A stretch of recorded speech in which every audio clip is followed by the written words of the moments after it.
ആദരണീയരായ അധ്യാപകർ, വിദ്യാർത്ഥി സുഹൃത്തുക്കൾ, വിശിഷ്ട അതിഥികൾ, മറ്റു പ്രിയമുള്ളവർ, ഏവർക്കും സ്നേഹാഭിവാദ്യങ്ങൾ. മാനവ ചരിത്രത്തിൽ ഇന്നുവരെ നേരിട്ടിട്ടുള്ള എല്ലാ ദുരന്തങ്ങളെക്കാളും ഭയാനകവും പ്രകൃതിശേഷിയേറിയതും നാശകരവും പ്രത്യാഘാതം ദീർഘകാലത്തേക്ക് നിലനിൽക്കുന്നതുമായ ഒരു മഹാവിപത്താണ് ലഹരിയുടെ ഉപയോഗം. ഓരോ കുട്ടിയുടെയും ജീവിതത്തിലേക്ക് ഹരമായും ഉന്മാദമായും ഉറ്റ ചങ്ങാതിയായും മൃദുവാസത്തോടെ പടികയറി വരുന്ന ലഹരി മരുന്ന് ഏതു വിധേനയായാലും ഒരു പ്രാവശ്യം ഉപയോഗിച്ചാൽ പിന്നെ അതിന്റെ തോഴനും പിന്നീട് സന്തത സഹചാരിയായും അധികം വൈകാതെ അടിമയുമാക്കി മാറ്റുന്ന മാന്ത്രിക ശക്തിയാണ് മയക്കുമരുന്നിനുള്ളത്. മയക്കുമരുന്നിന്റെ ഈ മാന്ത്രിക ശക്തിയെക്കുറിച്ച് പറയുമ്പോൾ കടൽക്കിടവന്റെ കഥയാണ് എനിക്ക് ഓർമ്മ വരുന്നത്. കൂട്ടുകാരെ, നിങ്ങൾ കടൽക്കിടവന്റെ കഥ കേട്ടിട്ടില്ലേ? വെയിലാറുന്ന സായാഹ്നങ്ങളിൽ കടൽ തീരത്തിന്റെ മണൽത്തട്ടിൽ നടക്കാനാവാതെ അവശനായി കിടക്കുന്ന വൃദ്ധനെ കാണാം.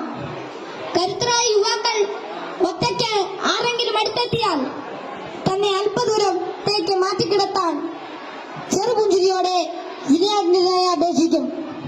മനസ്സലിഞ്ഞ് സഹായിക്കാൻ തയ്യാറായാൽ എടുത്തുമാറ്റാൻ കിഴവൻ അനുവദിക്കുകയില്ല. തോളിൽ കയറ്റാൻ നിർബന്ധിക്കും. തോളിൽ കയറിയാൽ കിഴവന്റെ തനി സ്വഭാവം പുറത്തു വരും. തന്നെ വഹിച്ചവൻ കുഴഞ്ഞു വീണ് മരിക്കുന്നതുവരെ തോളിൽ തന്നെ ഇരിക്കും. നന്നേ ഭാരമുള്ള കിഴവനെ ചുമന്ന യുവാവ് മരിച്ചു എന്ന് ബോധ്യമായാൽ ഇറങ്ങി അല്പമകലെ മാറിക്കിടക്കും, അടുത്ത ഇരയെയും കാക്കാൻ. ഇതുപോലെയാണ് ലഹരിയുടെ ഉപയോഗവും. ഒരു പ്രാവശ്യം രുചിച്ചു നോക്കിയാൽ പിന്നെ രക്ഷപ്പെടൽ അസാധ്യം എന്നല്ല, എന്നാലും വലിയ പ്രയാസം തന്നെ. മയക്കുമരുന്ന് ഉപയോഗിച്ചിറങ്ങാൻ പ്രേരകമാകുന്ന ഘടകങ്ങൾ പലർക്കും പലതാണെങ്കിലും പരിണിതഫലം എല്ലാവരിലും ഏതാണ്ട് ഒന്ന് തന്നെയാണെന്ന് പറയാം. ഉപയോഗിച്ച് തുടങ്ങുമ്പോഴുള്ള രസവും കൗതുകവുമെല്ലാം മാനസിക സംഘർഷങ്ങൾക്കും ശാരീരിക പ്രശ്നങ്ങൾക്കും വഴിമാറും. പിന്നീട് ഇതില്ലാതെ ജീവിക്കാൻ കഴിയില്ലെന്ന സ്ഥിതി വരുന്നു. ലഹരിക്കാംശമായ പണം കണ്ടെത്തുന്നത് പ്രയാസമായി തീരും. അപ്പോൾ അതിനായി കുറുക്കുവഴികൾ തേടുന്നു. അങ്ങനെ അധാർമിക ജീവിതത്തിനും കുറ്റകൃത്യങ്ങൾക്കും പ്രേരിപ്പിക്കപ്പെടുകയും കുടുംബത്തിനും സമൂഹത്തിനും നിയമപാലകർക്കും തലവേദനയായി മാറുന്നു. ഇതിന്റെ എല്ലാം ബാക്കി പത്രം എന്ന് പറയുന്നത് നിരാശ, ഏകാന്തത, മാനസിക പിരിമുറുക്കം, ശാരീരിക പ്രശ്നങ്ങൾ, മാനസിക വിഭ്രാന്തി എന്നിവയാണ്. ഈ പ്രശ്നങ്ങൾ ഇവരെ നിഷ്ക്രിയരും നിർജീവനുമാക്കി തീർക്കുന്നു.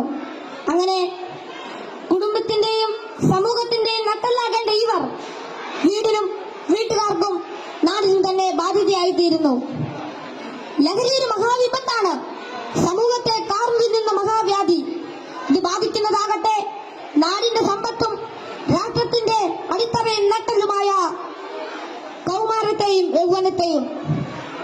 കുപ്പിയിൽ നിന്ന് തുറന്നുവിട്ട ഭൂതം പോലെ നമ്മെ ഒന്നോടെ വിഴുങ്ങുവാൻ വായ് പിളർന്നലറിയാർപ്പെടുക്കുന്ന ഈ ദുർഭൂതത്തെ നമുക്കൊറ്റക്കെട്ടായി നേരിടാം.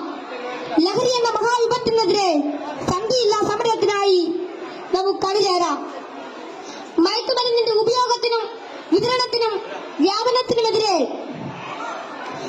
കൈയോട് കൈകോർത്ത് നമ്മെ തന്നെ കാത്തും കൂട്ടുകാരുടെ കാവലാളായും ലഹരിക്കടിമപ്പെട്ടു പോയവരെ ചേർത്ത് പിടിച്ചും ലഹരി വിമുക്ത നാളേക്കായി ഐക്യദാർഢ്യത്തിന്റെ ഉരുക്കുകോട്ട തീർത്ത് മുന്നേറാം.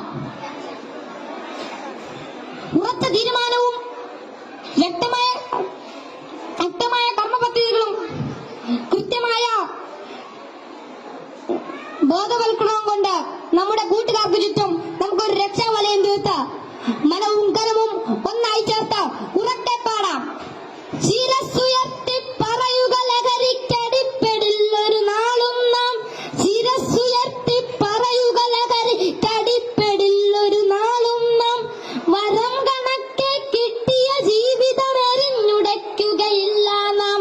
വരം കണക്കെ കിട്ടിയ ജീവിതം എറിഞ്ഞുടയ്ക്കുകയില്ല നാം. ശിരസ്സുയർത്തി ശിരസ്സുയർത്തി ശിരസ്സുയർത്തി പറയുക ലഹരി